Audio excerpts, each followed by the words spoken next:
Hey everyone, and welcome to Almost Cancelled. I am Peter, that is Connor, and we are going to talk about Supergirl, Season 2, Episode 14. It's called Homecoming.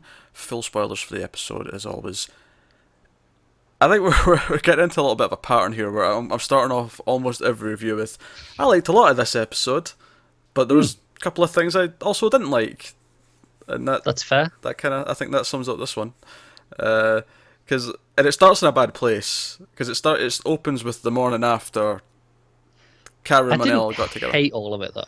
I didn't hate all of it. I hated. This is what I was gonna say is I've been saying for the last few weeks that I just want to get into it and just see it progress, and I felt it much better here with that happening. Parts of it. I didn't like the opening scene all that much. Mainly, something about it was just I don't know. I wasn't particularly feeling it, don't get me wrong, but Yeah. it wasn't annoying me to the extent that the previous scenes had been. Don't get me wrong. The ironic cut to him, like after she says, "Let's keep this quiet," and he agrees, "I'll keep it quiet for you. I'll be nice." Cutting to him and the DEO just announcing it, like literally announcing it to the entire room. Yeah. It's pretty funny, right? But this kind of comes back to the same thing we've been saying the last few weeks, where Mon-el works as comic relief. He is funny. Yes. It's when I'm supposed to care about him actually being in a relationship with Kara and anything else that he's doing, it kind of falls apart. I'm not sure I agree with all of that this week. All right, okay. I liked his some of his plot. Some of his plot. Ring an endorsement. Well, that's more than we can be saying for the last few.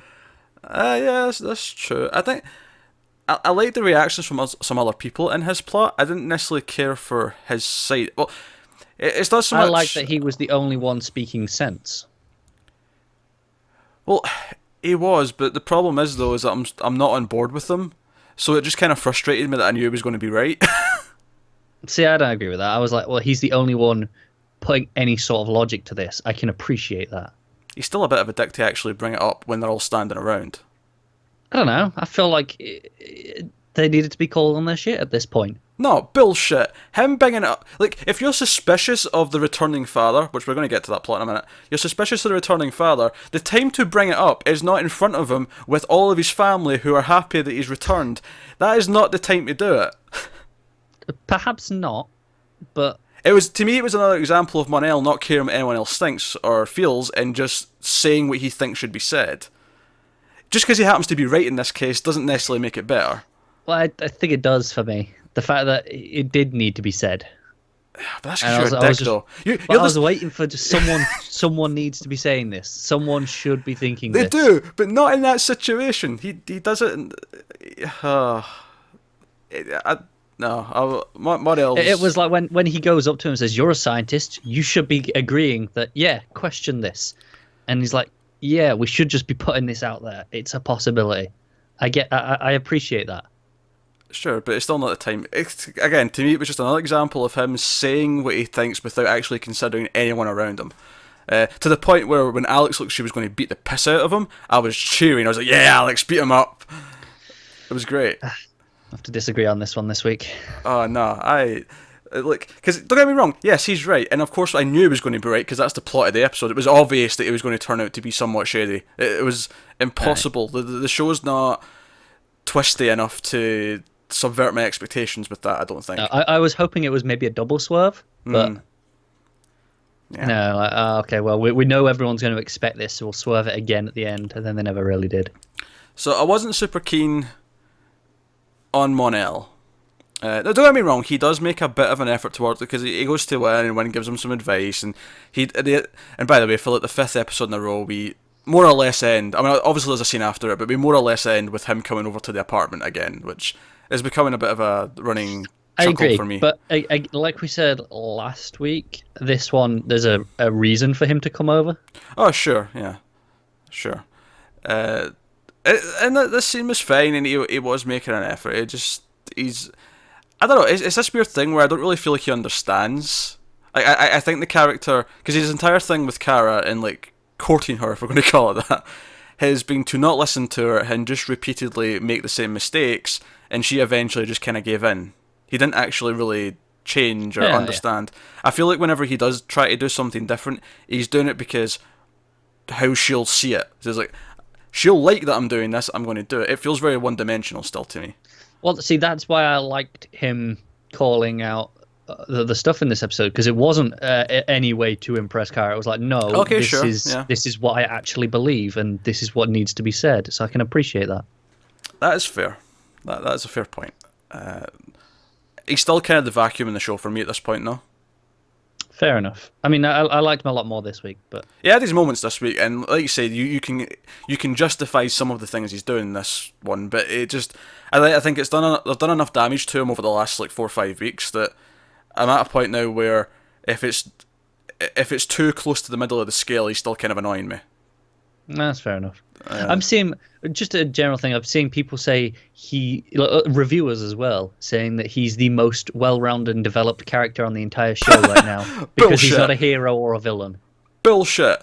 No, he's not a hero or a villain because they don't have a clue what they want him to be.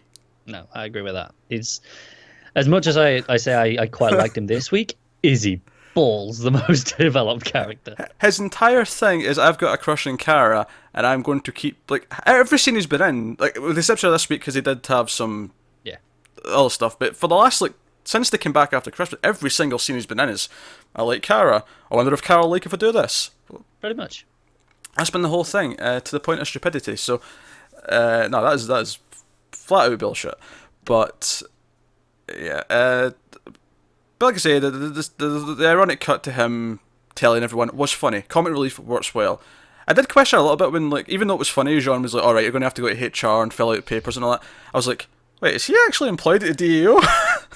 And I was like, is John doing a bit?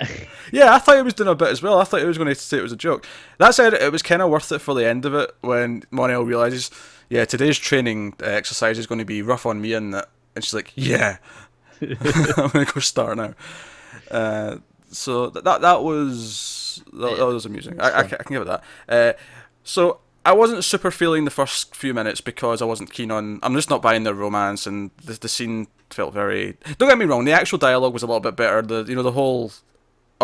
It's nice to kiss a guy and not break his nose. Amusing. Like it's a fun little tidbit. But then it won me over because then it gave me a action scene with they're chasing the truck and the cars, and the highlight of this, there's some good Supergirl stuff. Supergirl pushing off the back of the truck. There's clearly only one winner of this scene, but no, it's Jean doing his ground pound and then phasing through the truck and phasing through that beautiful. That might be my favorite action moment of the season. That is just fantastic. I'd have to go back and remind myself of what all the other ones were, but yeah, it was.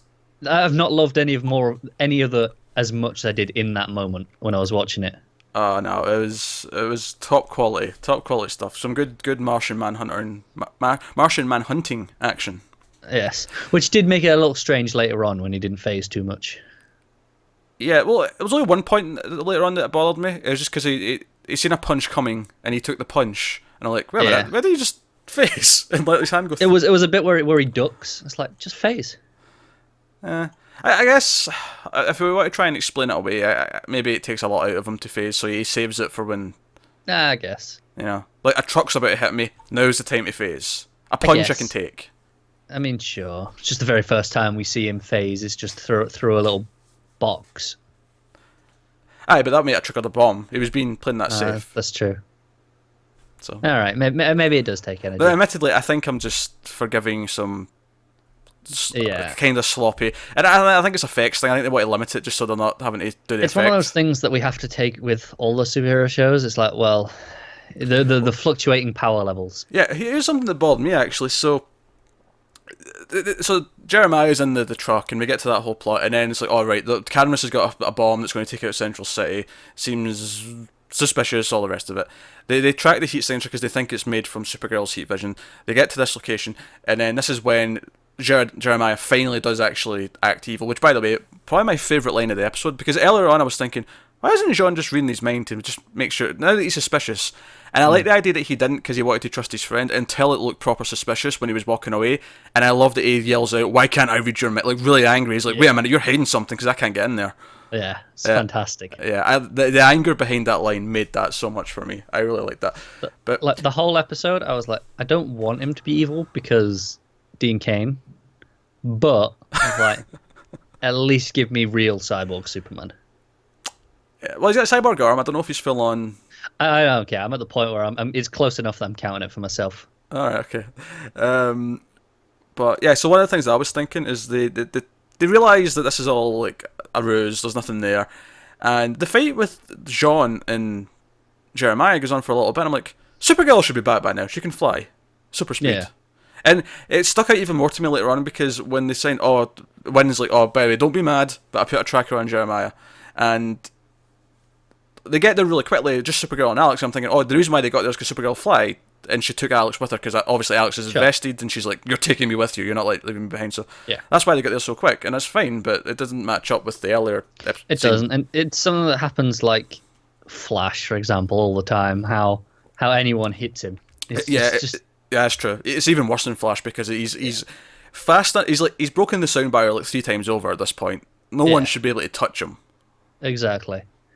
But it's one of those things you just got to take in these superhero shows. Otherwise, there's no threat from anything. Yeah. So everyone gets pissed at Mon-El for accusing Jeremiah. And like I say, I liked Alex's reaction, and I bought her. Her. I don't want to say stupidity, but her Naivety? Not willing. Naivety. That's a good way of putting it. Because I get her point of view. I get why she's angry. She did cross a line though. The scene with Kara where she says you're either part of this family or not. That was the line. And she jumped over it, and it was like, oh no.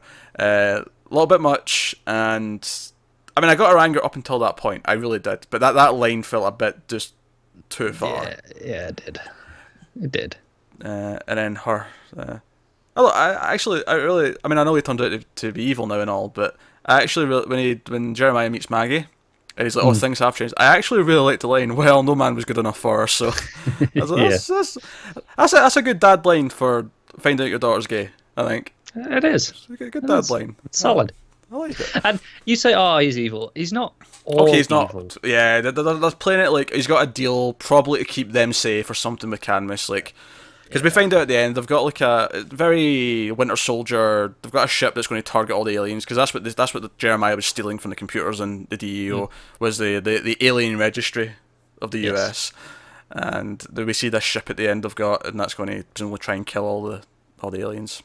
So that was that. Oh, and Wynn still got his alien girlfriend. I'm glad she's sticking around. Yeah, me too. Because I think. There was always the thing that it was just it was a one-time thing for the Valentine's episode, and that was possible. But no, she's around. She interacts with others, just Mon-El, but for now, that'll do. No, and I like that she doesn't care about him either. Because when he walks in again at the end, or not the end, but later on, she's like, "Hey, Wynn's friend," just walks. She doesn't care. Yeah. She's only interested in Wynn. Yeah, and that amuses me because Wynn's the nerd, and he's usually glossed over, and it's fun. It is fun. She also got more screen time than Jimmy did this episode. Do you know what? I didn't even notice he wasn't in it because I just don't care enough to notice. Well, that's it's just like, he's not here. Cool. Because it happened once, like early on in the season. And we're like, that's weird. It wasn't an episode, no big deal. But it's happened like 4 or 5 times now this season. It wasn't it last week either. Yeah, I don't think so. But it's been frequent enough now where he's just not in episodes. It's like, It's not even like they're mentioning Guardian or anything. Like, just nothing. I mean, yeah, obviously he's not gone. We're going to have more Guardian stuff at some point this season. It's obvious we're going to get that. But it's just, it very much feels like when they shifted everyone to the DEO, they wanted to change location. It feels like everyone, obviously we have Snapper and but it's okay that he's not there for like 2 or 3 episodes at a time because he's not supposed to be a main character. But with Jimmy, it feels like he's just been sort of left behind at Catco, which the show's kind of just left. And I'm kind of okay with him being left. I'll be honest. I don't miss him when he's not here. Well, he was the weakest main character in season 1. It's a frustrating thing. I didn't like the relationship with him and Kara either, but it was at least better in the sense that they hardly ever spoke about it. Right, yeah. Like it was, every so often there was one scene kind of hinting, maybe there'll be a relationship. Look, it's not that he's that bad, and it's not that he hasn't had good to great moments, but I don't even notice when he's not here in an episode. Yeah, I don't miss him. He doesn't feel like he has much of a purpose right now. Yeah. But no. So obviously we had when they confront Jeremiah in that, Alex can't shoot him, she has to let him go. Meanwhile, they've rigged a explosive on a train track, and we get a good Supergirl moment where she's Just a classic, isn't it? holding up the. I actually thought, see, when she got the first, like she gets like the first side of the track up and she heat visions it in. I think she was going to lie down on the other side. Yeah, I thought she was going to do the Superman the movie bit and actually just lie there and let the train go over. Me too. Well, fine that she didn't, but it was a fun scene. So no, I like that it's actually building towards something. Now we have like sort of a goal, even if even if it's not that amazing. Yeah. I think it's better than season one's like non stuff at the very least. It's paling a little bit in comparison to the other shows right now, because they've got the Legion of Doom, they've got this whole future stuff in Flash. It's just a bit more. There's just a bit more to it. It's a bit more investing. It is.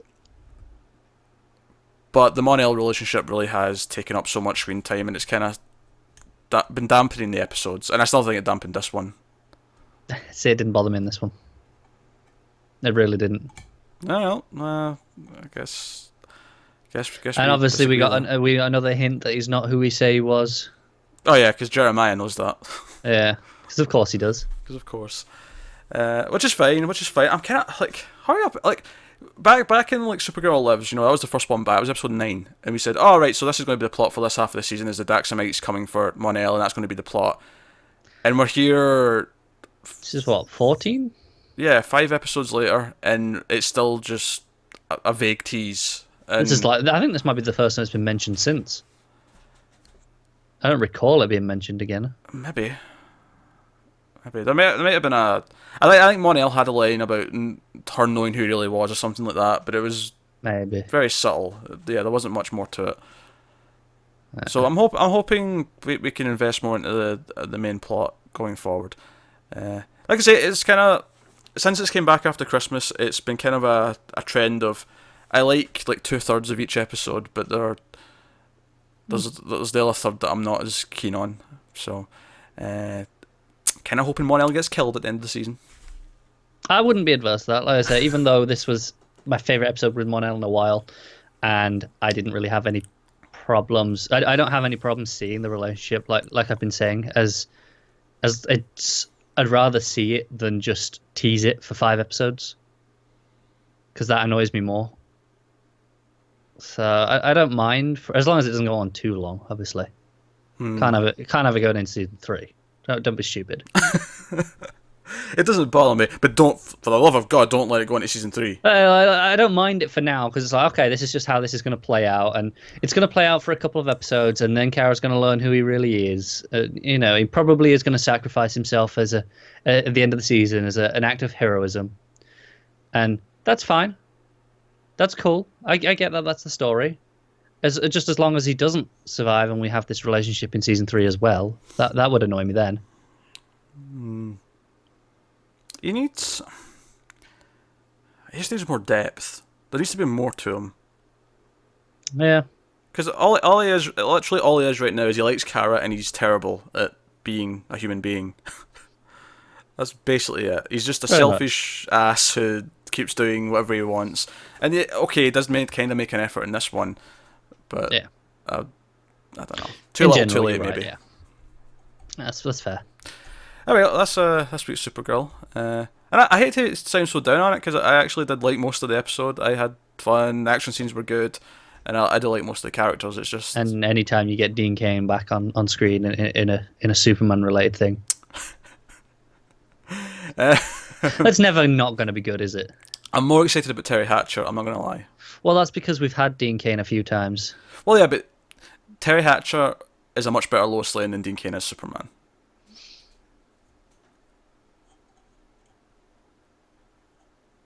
I'm not sure I entirely agree on that. No, Terry Hatcher is the best on-screen Lois Lane. That's fair. Dean Cain is not the best on-screen Superman.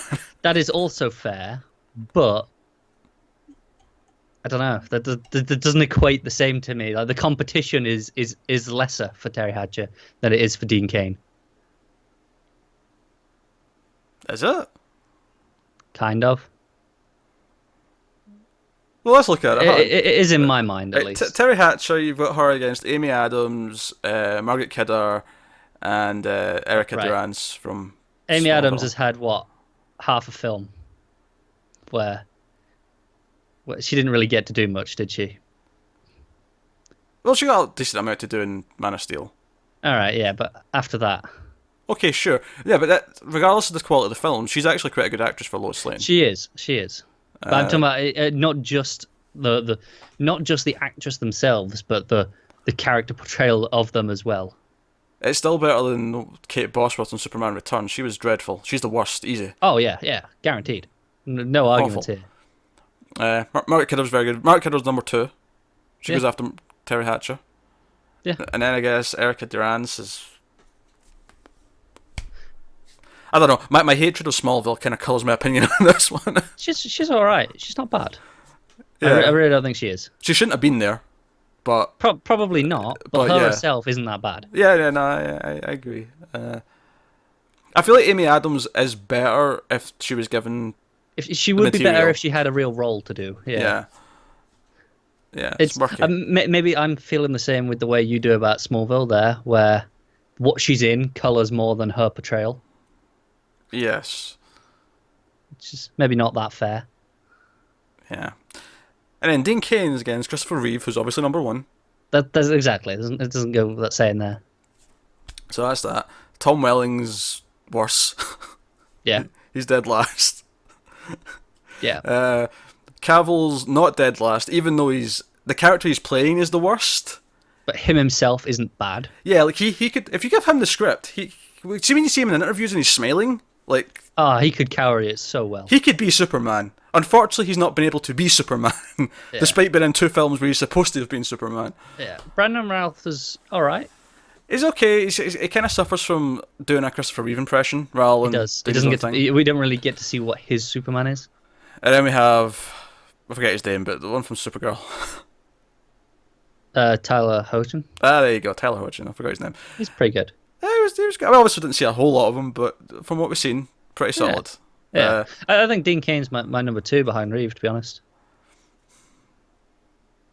See, this is the thing. He probably is, but I feel like it's because there's not the competition there. I feel like the competition for Lois is much difficult because there's a lot of better actresses in that. I pool. think the thing is for Lois, the spread is tighter. Like they're much more level. Whereas for me, when it comes to Superman, it's obvious that Christopher Reeve is number 1. There is no other option. Like that, so no matter how good Dean Cain is, how good you like him. Yeah, but the rest of the competition is easier because everyone else is bad or in Yeah, bad but versions. I think he's quite like if Chris Reeve wasn't there, he'd still be a very, very solid Superman. Like he'd be up there. See, the problem is though, he's not a great actor. Yeah, that's fair.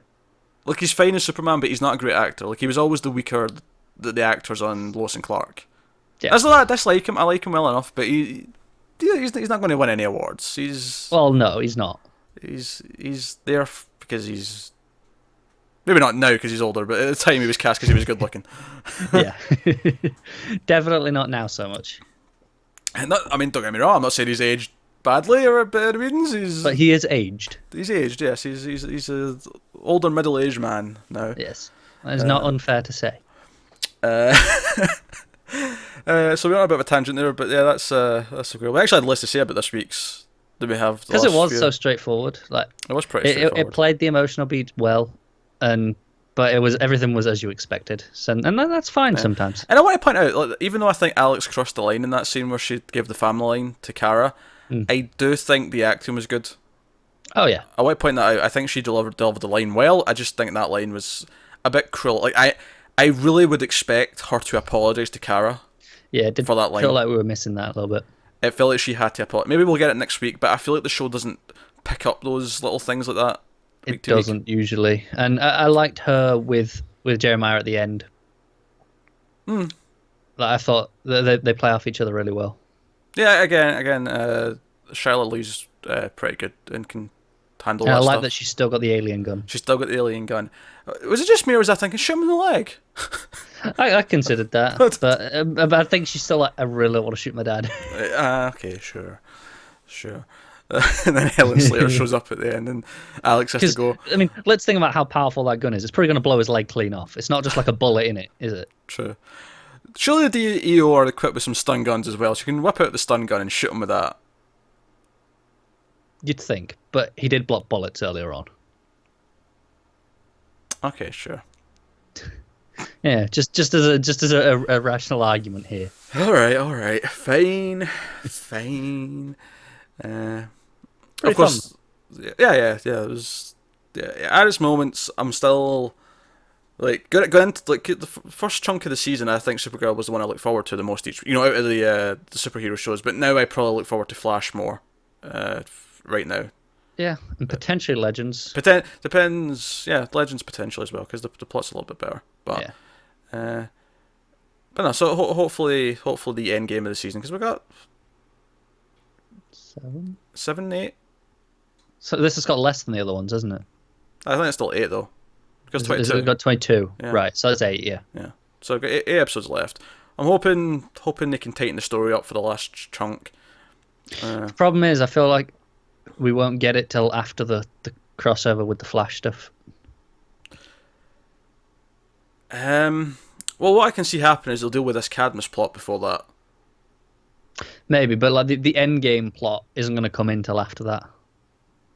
Probably. Well, like you say that, but then the musical thing's mostly on the Flash. It's only going to have a little bit in the Supergirl, so they may That's not. true. Yeah, we'll have to wait and see. So it may not affect. That's it only a much. few episodes away, though, isn't it? Because it was what 16, 17? Yeah, it's March. It's later in Right. March, so Yeah, there we go. A couple of weeks. yeah. So yeah, let us know what you thought of this one in the comments below. Like and subscribe and all that stuff helps us out a lot. Get us on Twitter at mailed_fuzz, or you can get our individual Twitters on the screen for our general ramblings. But yeah, that's us, guys. So keep saving things. As well, I think actually the news at start, like mon-els or what, she's like, oh, she delivered a litter of puppies and she saved people and she got a guy's I'd have tugboat loved a out. little montage cut in between her doing those things. Yeah. There you go. That's Supergirl. Thanks for watching. We'll see you next time.